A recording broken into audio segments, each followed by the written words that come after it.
That's just great.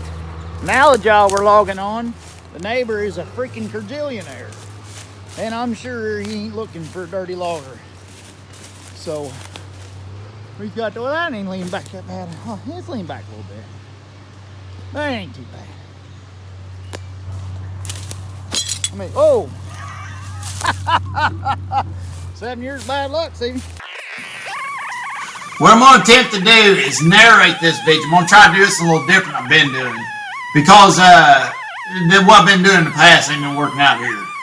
So what we're doing is, there's a neighbor. You see the fence mark. You see the ribbon right off my right shoulder. That's a neighbor. Son of a buck's trying to break over backwards on me. You hear that thing popping? Son of a buck. Well, it ain't gonna sit there long. I better do something about that. That thing's snap, crackle, pop. I'll tell you what, as high as the stakes are and as mad as I've already got the neighbors in the last few jobs, I think I'm not gonna chance it. I'm gonna go ahead and get Roger to pull that sucker. I'm gonna set y'all up where y'all can see. Alright, so here's me and Roger hooking the tree up to pull it off. But I didn't get enough of it cut off because it's sitting back so hard. This was me trying to get Roger to stop so I could finish it. Here it cracked when it went. Here I am by myself on another tree. And it don't look like it because, you know, being two trees good, you wouldn't think it. But this thing's got a decent amount of back lean.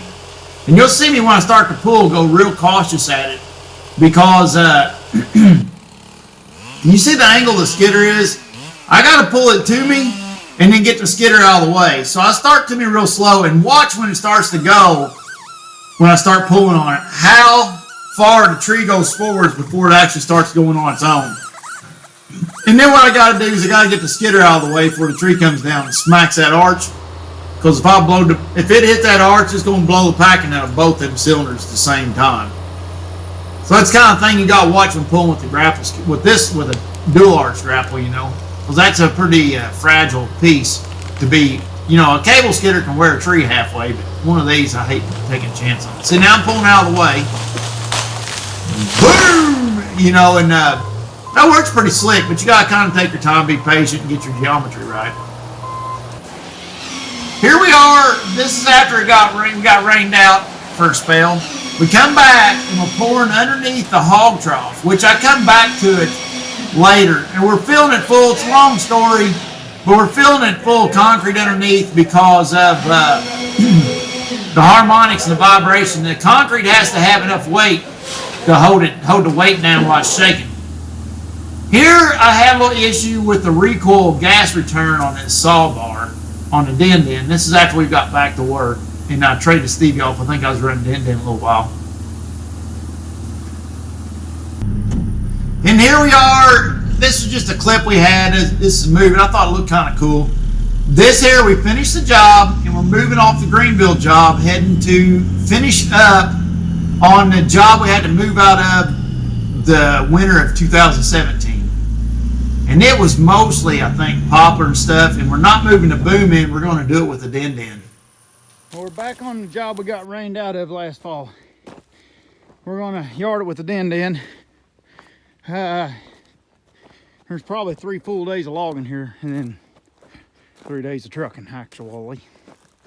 Some good wood down in there yet. But the ground's fixed itself quite a bit. The dust is flying there.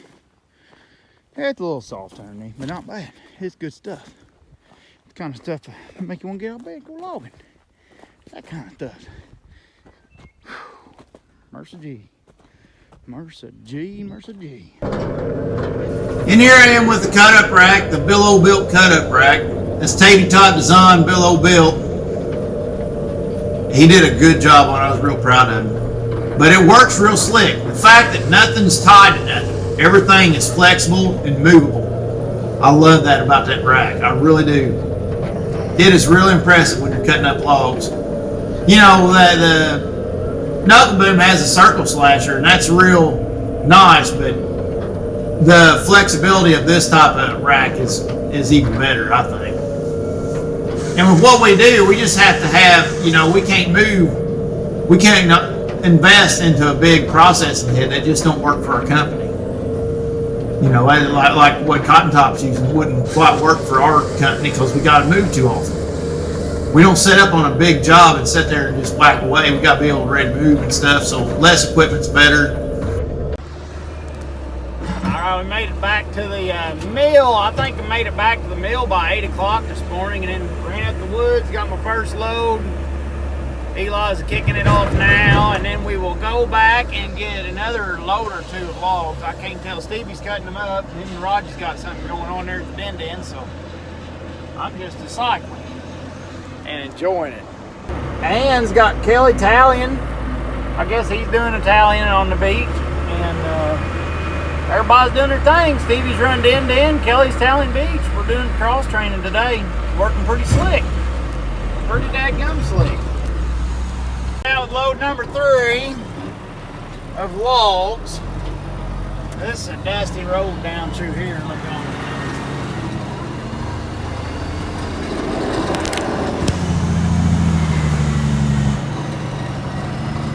Remember, if y'all remember back, it was mud before, now she's dust. Well, if we got much rain, it turned into a pile of mud.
Baby, it didn't go all the way in.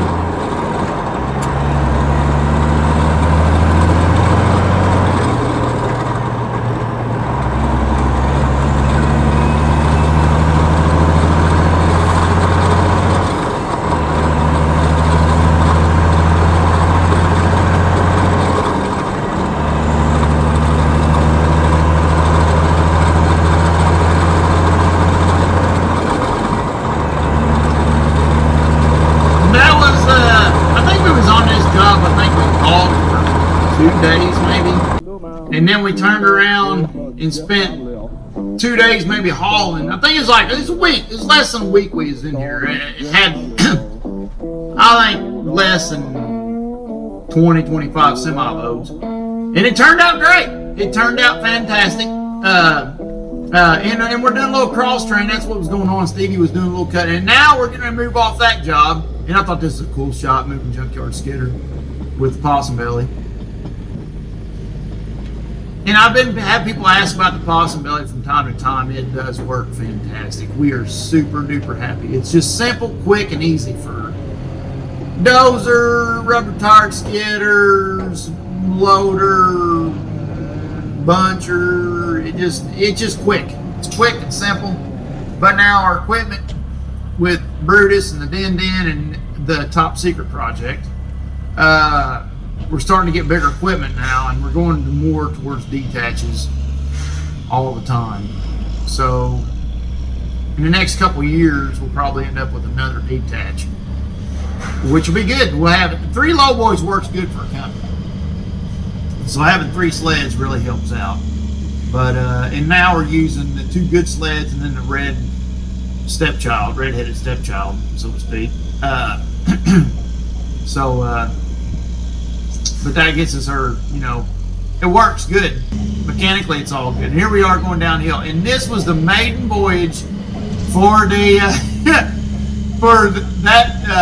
to the Top Cranes cowl magnet mount, GoPro mount. This is the maiden voyage. The GoPro mount has been used now for about 15 minutes with the loading a junkyard skidder and moving out the lane. And then And Jackson got a big bulldozer for Christmas. But here's what happens on the maiden voyage, which I thought was kind of ironic or moronic, however you want to look at it. But this is why we can't have nice things. And Stevie and Big Daddy at this, pow, boom. How you doing? Stevie and Big Daddy at this point are finishing the job. Now everybody that ain't around loggers always wonder why all loggers and stuff is junk and broke. Look here, here's a case in point. The maiden voyage of the new camera mount with the cow magnets. That's how she ended up, driver. Sorry, buddy. It's like this son of a bucking camera mount was like the voyage of the Titanic. I think she sunk. Oh man, Stevie just going to town with this gouger. Y'all listen to this thing bite. What you're seeing here, of course, this is our first gouging with the Trailblazer, which is too hard on in my opinion. I'm trying to get the big 40 fixed back up for gouging, but I ain't had time to mess with it. But this is maintenance day. We're done with pull off the job, and I'm trying to fix an AC on the Ackerboon, but I go way too deep with it.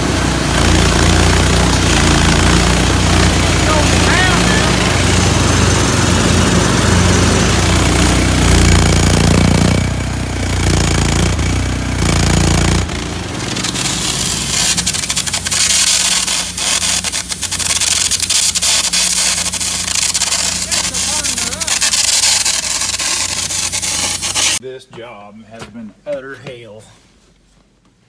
There's the suspension valve. We had to take all this loose and pull the evaporator out and everything. Oh man. There was some cuss words. I messed up that. But I got him put on with a pair of these. So went ahead and ordered another coil. I just had to hold on the shelf. It was like $100. Me, I have battled and battled and battled. One AC system. Son of a bucking. I get all down last night, go to try to pass the leak test. I won't pass the leak test. All right, I'm in a living hell. Officially a living hell. I have, let's see, I put the doodad in there, change the expansion valve, change the dryer. I'm no AC guy. I had trouble with it, had to use the fart sniffer in this thing. It about took flight. I think I played with that for about an hour with no luck. So now I went and bought the die. So I told him I figured, you know, since I'm having trouble, if I buy new tools, surely it'll fix it. So we'll see if this works. Down, people ask me how you clean out your walking floor. That's the load tarp. And that, as it walks out with it. Cleans the daggone trailer floor. For your next caller, you know. He said, no, I'm heading to Lexington. Why? I said, well, I gotta go get a dadgum thing from Brake Supply down there. I said, I guess I'll run a load of mulch down there if you ain't heading to Evansville. I said, what trailer needs a new tarp on it? We got our stuff dropped off at Maley. They got their dust back there, see them back there. In there, next time I'll take y'all in the office. They got some thick heritage in this place. This dates all the way back, I think either late 1800s or early 1900s. That's how long this place has been here. All right, let's get rolling. We got stuff to do. So what I did, here, let me set y'all here. So what I did was, ow. I thought the daggone compressor, I thought we done put a compressor on. I don't know why. I never put the compressor on, but I thought we did. And I never questioned it, never thought about it. This thing's a 2012, it's 6 years old. And we run it quite a bit. And in 6 years, common sense will tell you compressor. You're gonna pass this time getting 30 pounds of suction damn near. Before I couldn't get it out of the gray.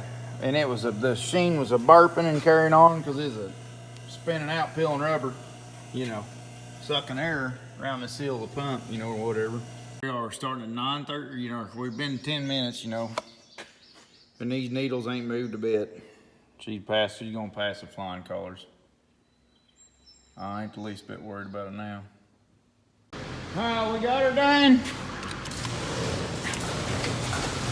We're getting out of here. Got Whitey put back together. Oh, got most all the mess cleaned up. Might have a little bit to clean on Monday morning, but not bad. Let's get the Hades out of here. And let's get us a daggum drink. It has been, oh man, it was awful. That daggum frickin' Blackie. Oh, Blackie. Let me tell you something, driver. That truck. Look at this, though. Look at this, everybody. I cleaned up. I cleaned up a part of Blackie. Look at them hubcaps. I cleaned them. And right here, on top lid of the toolbox, I cleaned it. Look how it shines in the sun. So, I don't want to get too high clout here, but I cleaned a little bit. Hang on, wait a minute. I'll clean up one lug nut cover to show you all how fancy Blackie is under all these cloves of dirt. Look how shiny that one hubcap, or that one nut cover is. Hey everybody, thanks for watching. And don't forget to hit the buttons and leave me likes, comments, stuff. Let me know what's up. And to anybody's wanting logger weight gear, go to loggerweight.com and help yourself at the shop there. And we got all that good mess. Take care of it. And mostly just want to say thanks, everybody. Hope everybody has a good one later on.